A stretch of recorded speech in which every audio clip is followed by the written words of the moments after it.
Yo, what's up guys? It's Jeff, and this week I've been messing around with the iPhone 12 Pro Max, and after comparing this model to the iPhone 12 Pro, I noticed some pretty major differences.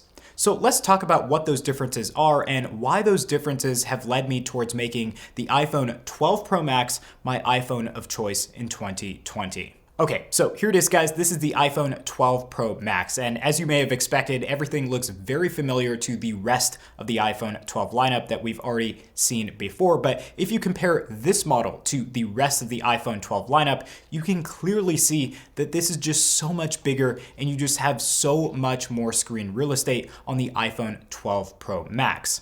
Now, as for design, everything is actually exactly the same as the iPhone 12 Pro. You have a glass back with that 3-camera array on the back side.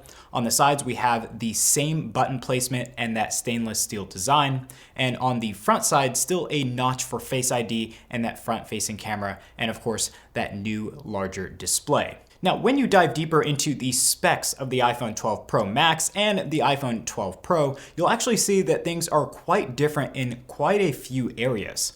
So first off, the most obvious difference is the iPhone 12 Pro Max has a much larger 6.7-inch display. And of course, it's the same Super Retina display technology that we saw on the iPhone 12 Pro. So technically things look the same quality-wise, the brightness is of course the same, it's just a difference in size when comparing these two devices. Now, in addition to that change, the iPhone 12 Max also has a larger battery inside, that being the same as the iPhone 11 Pro Max, but it does, according to Apple, last you about 20 hours before needing to be recharged, which actually makes the iPhone 12 Pro Max the longest lasting iPhone out of this year's iPhone 12 Pro lineup. Now, some of the other changes between these two phones stem from the camera system specifically. They may look the same on the outside with that 3-camera array, but the iPhone 12 Pro Max actually has an overall better camera system due to some pretty major changes in the internal hardware. So first, one of those changes is a larger camera sensor, and why Apple didn't put this in the iPhone 12 Pro, I have no clue whatsoever, but I can only guess that there just wasn't enough room in a smaller phone like the iPhone 12 Pro for a larger sensor. But that larger sensor actually makes a huge difference, which is why it would have been nice to see that on the iPhone 12 Pro. A bigger sensor size equals more light hitting that sensor, which leads ultimately to clearer photos, better low light performance, and also better zooming capabilities as well. So that's exactly what we tested for the past couple of days, and in comparing the two phones, both with videos and photos, I have to say that the 12 Pro Max has convinced me that the extra $100 really is worth it to make that switch to get those extra features with that new camera system. Now, if you take a look at some of the photos coming out of the iPhone 12 Pro Max, you'll notice that during the daytime, everything pretty much looks the same as the iPhone 12 Pro. But the big difference is when you punch into a photo and reframe your shot. You just don't lose as much quality because you have that much larger sensor size, which makes your pictures overall just a lot more clear. Now, as for the color science and the portrait photo accuracy, I'd say that things are pretty much the same between these two devices, but the biggest gains for the iPhone 12 Pro Max come in the nighttime photography when talking about that bigger sensor. So as I said before, that bigger sensor allows for more light, and when you have more light, those nighttime photos are just going to be that much better. So if you take a look at some of the nighttime photos I've taken along with some comparisons to the iPhone 12 Pro, you can see that all of these photos are coming out really, really well of the iPhone 12 Pro Max. Now, another thing I wanted to highlight is when you are taking nighttime photography with the iPhone 12 Pro and also the Pro Max, you'll find yourself running into a lot less grainy photos versus last year's iPhone 11 Pro Max. But when you take photos with the 12 Pro Max specifically, you actually have room to, again, zoom in and not get that grainy photo look when doing so. Another thing I notice is that a lot of times when my iPhone 12 Pro turns on that night mode for the nighttime photography, the Pro Max isn't because it's just capturing so much more light with that bigger sensor. So ultimately, that will just allow you to enter into even darker situations and get better results because the sensitivity to light on the 12 Pro Max is just so much higher. Now, we'll also talk about how much better stabilization is when we talk about the video capabilities of the 12 Pro Max, but the better stabilization method for the iPhone 12 Pro Max actually helps photos more than you'd think. Specifically when taking nighttime photos where you need to wait a second or two for the image to be taken, this improvement in stabilization that you can only get on the 12 Pro Max really helps in getting cleaner nighttime shots because you are so still with that stabilization.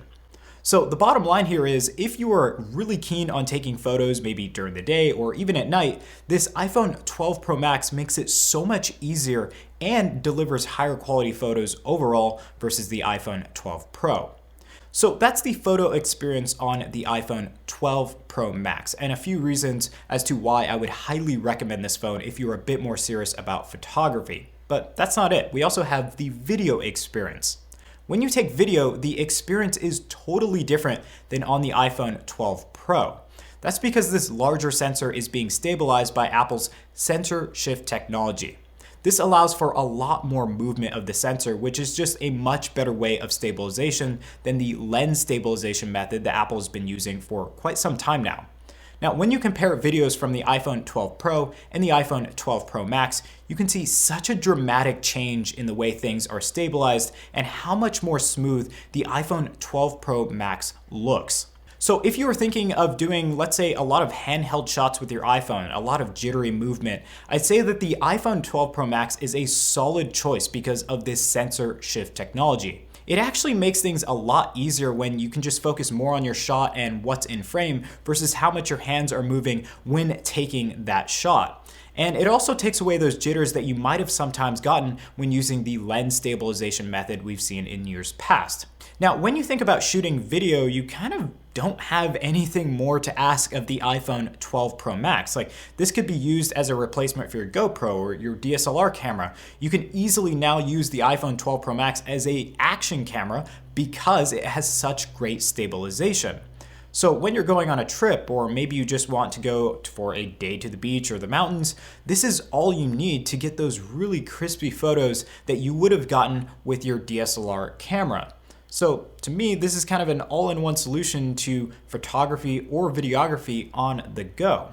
So guys, that was the iPhone 12 Pro Max. And for me, these are the three main reasons I'd give you for possibly upgrading to this specific model. Now, number one, it has a larger display. And for some people, this is not so great because they have smaller hands. But for people like me, I have larger hands. So this actually fits my style of phone where it's just a little bit larger. Now, this larger display also gives you more content, so you can view more content on a larger display, and you just have a lot more screen real estate to work with should you be writing notes or previewing your photos or videos. I actually really enjoy just having that little bit extra of screen real estate to work with on the Pro Max device. Now, number two is a larger sensor size. That larger sensor size for the camera makes better nighttime photos, makes it easier to punch into photos in post, and also helps stabilize shots both in videos and photos. Now, that stabilization is key. It makes things so much better when you talk about stabilizing your videos, and makes things a lot easier in post when you want to zoom into photos because your shot is so stabilized from the very beginning. Now, number three is the bigger battery. It's quite simply put a phone that just lasts longer. Now, I personally have never really complained with battery life on an iPhone because they last me all day, but having more battery allows you to, let's say, shoot videos, shoot more photos on the go, and still have battery left for the rest of the things that you want to do for the rest of the day. So that's just a brief rundown of the iPhone 12 Pro Max. And if you guys have any questions about the iPhone 12 Pro Max, definitely leave those in the comment section down below. But when you compare this phone to the iPhone 12 Pro, it's not any different when it comes to speed and performance. So if you guys are wondering and you have a question about that, no, it's not faster. Both are actually equally as fast. There's just those differences that we've talked about today, which would be the only reasons I consider this Pro Max over the Pro device. Okay, so that was the review of the iPhone 12 Pro Max. Obviously a little bit shorter than our iPhone 12 Pro review, given we were just focused on the camera technology inside, but that's sort of the main point of this Pro Max device. The camera technology is a huge jump over the 12 Pro. So if you guys want to see more videos in the future, definitely get subscribed. But if you want to check out my Twitter, you can find me at Jeff Updated. And then we also have the Updated podcast where I go more in depth into some tech topics like these new iPhones, for instance, and share an even deeper opinion. Links to all that will be in the video description down below. And yeah, with that being said, I hope to see you in some upcoming content or on some social media platforms sometime soon. But until then, I hope you all have an awesome day.